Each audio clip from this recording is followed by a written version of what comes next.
TMP news के studio में खुशामदीद। हमारे खसूसी नुमाइंदा फरहान लियाकत की रिपोर्ट के मुताबिक सुथरा पंजाब की शोहरत गल्फ़ ममालिक के बाद टोक्यो जापान तक जा पहुंची। सुथरा पंजाब की शोहरत गल्फ़ ममालिक के बाद टोक्यो जापान तक जा पहुंची।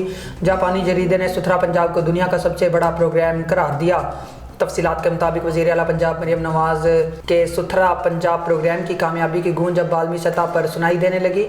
गल्फ़ ममालिक के बाद अब जापान के मोतबर तजारती जरीदे निकी एशिया ने भी इस प्रोग्राम को दुनिया का सबसे बड़ा वेस्ट मैनेजमेंट मंसूबा करार दिया। आलमी जरीदे की रिपोर्ट में कहा गया कि पंजाब में रोज़ाना की बुनियाद पर 50,000 टन कचरा इकट्ठा किया जा रहा, जो अपनी नौयत का एक रिकॉर्ड है।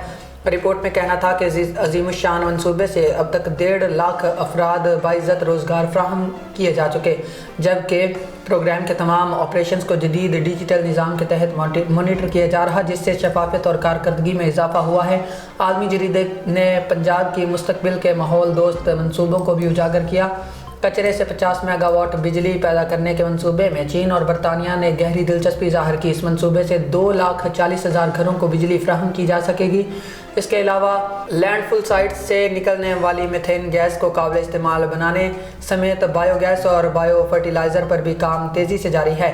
DG सुथरा पंजाब ने इस कामयाबी पर तबसरा करते हुए कहा कि 130 मिलियन आबादी के लिए सफाई के इतने बड़े और मरबूत निज़ाम का क़याम एक बड़ा चैलेंज था, जिसका क्रेडिट वज़ीर आला को जाता है। उनका मज़ीद कहना था कि इस प्रोग्राम से न सिर्फ माहौल बेहतर हो रहा, बल्कि वेस्ट कॉन्ट्रैक्टर्स और छोटी सनतों को भी बड़ा मुआशी फ़ायदा पहुँच रहा। फिल वक्त इतना ही। मज़ीद न्यूज़ के लिए देखते रहें TMP न्यूज़। अल्लाह हाफिज़।